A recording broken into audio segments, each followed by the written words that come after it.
Welcome, welcome. Debz Cooper, global stressologist, here to join me today to talk about how to live a life without insecurities. Ooh, ooh, ooh, ooh.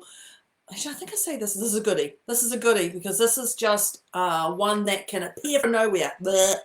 And we know what happens when things appear from nowhere and they rise up and they bubble. So let's have a conversation about how to live a life without insecurities. So if you are here, live, I would love to know, or if you're here watching a replay would be fabulous for me. Thank you. And where you are in the world would be even more cool. So, when I get into even just thinking about how to live a life without insecurities, I myself just start getting the hot sweats, and I think of my clients who have gone to the extreme and have insecurities that just literally immobilizes them. So when I started, this is a little bit of research I did many, many, many years ago on insecurities. So first, the dictionary. You know how much I love the dictionary. So the dictionary says an uncertainty or anxiety about oneself, lack of confidence. Okay, got that one? And the other one, which was pretty odd, was the state of being open to danger or threat, a lack of protection. Now, I hadn't thought about that one, being a lack of protection about your insecurities, because I instantly went to the lack of confidence around them. So you may have, with your insecurities, you may have your looks.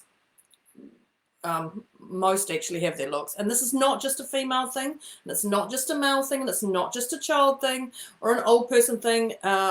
Everybody does it. Everybody at one point in their time goes, oh, I don't like the way my hair's doing, or I don't like the way my face is, or anything, and we try all these crazy as things to change them. So it could be, your insecurities could be around what you look like. It could be around your relationship. Oh, is this relationship fulfilling enough for me? Is this the best place? Should I be in this job? Should I be somewhere else? Could be any of that stuff. It could be taking your ideas into action. Could be actually just taking your ideas into action, actually doing something about it. Or it could be, and my team and I were talking about this, financial decisions. But in reality, it's actually our insecurities can come from any decision we make. Any decision we make. And our insecurities, and I label them insecurities, and it will come from your past stories that you're attached to. Now, they may not be stories that you want to be attached to, because sometimes there's stories that are attached to us that we don't want. So it could be one of those, but it does come from those past stories. And with those past stories, it's the one that immobilizes you from taking action. So the short version of that is what actually immobilizes you from taking action is fear. Fear. This is where your biggest insecurities come from. It's fear. And it's fear of getting whatever decision you make right, or fear of getting it wrong. Fear of being successful and others won't like you. Maybe you both started the business together and one's getting more clients than the other, or something. I don't know. There could be a bit of that. So it could be that fearful of being successful and your partner won't like it, or your family won't like it, or your mentor won't like it, or any of those things. Or there's a fear of hurting someone. And that's a great one for relationships, whether it's intimate or business. It's actually hurting someone when you make decisions for you. And I know when I talk about the fear, I remember a money block I had, years ago, and that I could never make as much money or more money than my parents. And I was like, wow, where did this come from? And I don't specifically recall a particular time, but I've definitely smashed that out of the park, and thinking that that's what it has to be. So there's just these little niggle, little fears, little stories that come up. So it's really wise to be aware of those. So when we think about this here, we all have it. We all have that insecurity that comes in at one point in our life. It's actually more than that, but it does come into your world, and you are human. So the key is just to be completely realistic. Be realistic with your decisions and everything. So I'm going to give you 6 or 7 tips today to how to live that life without insecurities. I've explained what it looks like, what it can do to you, and we've all got those things. So let's crack on. Pen and paper. Pen, paper. So number 1 starts with C. And it's certainty. And it is certainty in who you are. certainty in who you are as a person. And you just must own all of you. The good side, the bad side, the high side, the low side, all of it, everything. Own everything that people throw at you and say, you're this, this, and this. Own everything and more. So if someone's to say to me, now this is certainty in who I am. So if someone says to you, you're a liar. Yeah, Deb, I have lied. Absolutely, I've lied. I've lied. Yep, I've lied. And I can instantly think of a time going for a new job many years ago, and I lied about my current salary. And I'm sure some people on here have done that as well. So, liar. Yes, I'm a liar. The other thing is, certainly who I am. Deborah, you've been unfaithful. Yeah, I have wandered. Yep, I have wandered in one way or another. Being mean. People go, Deborah, you're so mean. Yep, I can absolutely own a time when I was mean. And that was when I remember not letting somebody in with the flow of traffic. And that person may have seen me as mean, and the person behind may have seen, so yes, I can definitely own being mean. The key is to own it and move on and not get yourself bogged down and stuck with whatever it is. So you own it. Yes, I have lied. Yes, I have been mean. And you move on. You cannot change the past. You cannot change what has happened in the past. No, you can't. Don't even bother and try, because it's just going to burn you out. But you can acknowledge it. And you acknowledge it with love. So when you acknowledge it with love, it puts a different set of energy around it and a different set of energy for you. So that's number one, certainty in who you are. C for certainty. Number two, I've just realized number two is another C one. And this is comparing. If you compare about anything, compare that person's got a better body than me, compare that person's got more money than me, compare that they're in an amazing relationship and I'm not. Compare. Oh, my last job was better. My last partner was better. Blah, blah, blah, blah, blah. Comparing. Comparing is a detriment to your health. I will say that again. Comparing is a detriment to your health. Get that in capitals. Because everybody has two sides. And if you're only choosing to see both sides of the equation, you're not going to see all of them. You're only going to see, oh, they're so amazing on social media. Oh, they're so amazing in their real life. Oh, you don't know what's going on behind the other side of that. People hide the two sides on social media. People hide the two sides to their closest friends and their family. Everyone does it. So when you're comparing to somebody, it is a detriment to your health. So to stop that comparing, look at the other side. If you think they've got an amazing relationship, what's the other side of that? That they've got, that they're not connected. Look where they're not connected. Look at the things where they don't gel on. If you think they've got amazing money, where are they poor with their financial decisions? Have a look at that until you can see they have both sides equally. Trust me, it's the greatest gift I'm giving you just to do that alone. Because there will be shifting. You won't be comparing.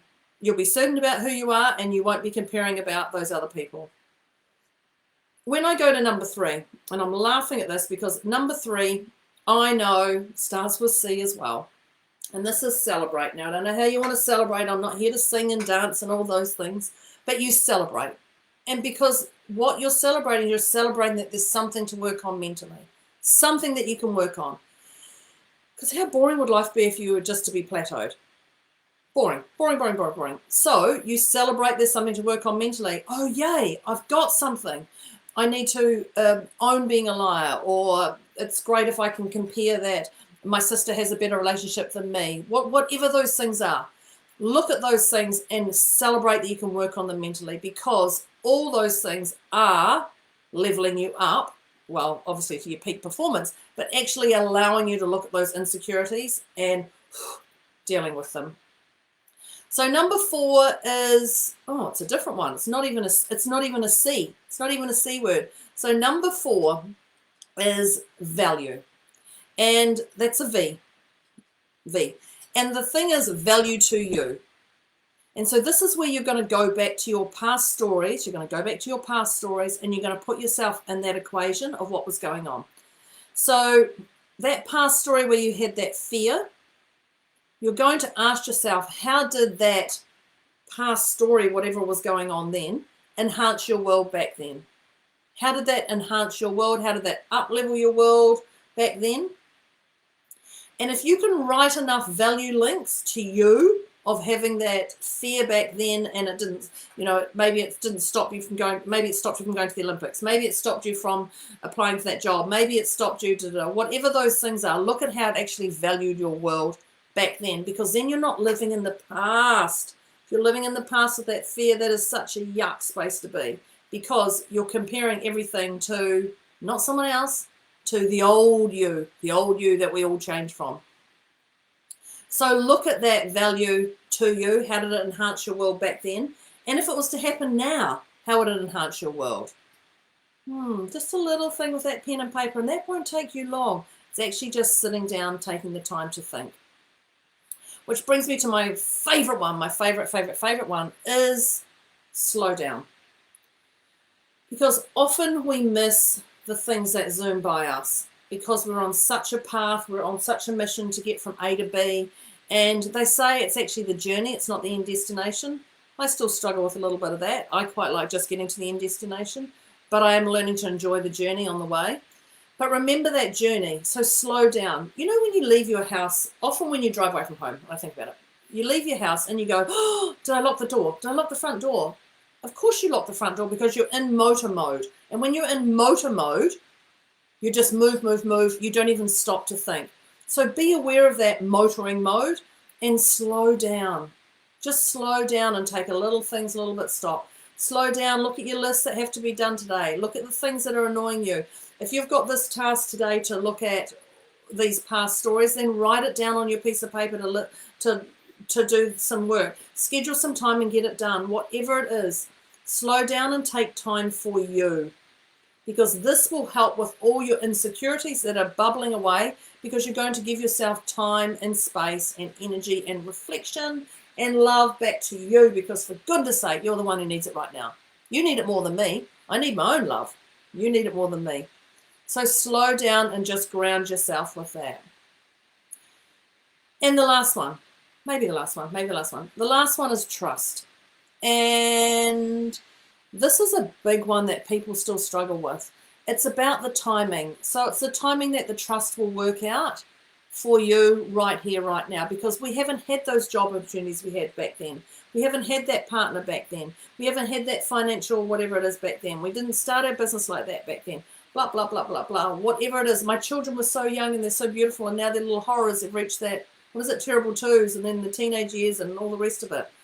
So trust that everything will work out in the perfect space and divine timing that's meant to. Trust. So that's trust of you, that's trust of others, and then that's trust to the universe that it's an even bigger picture going on, that things will work out in the best for you. Whew.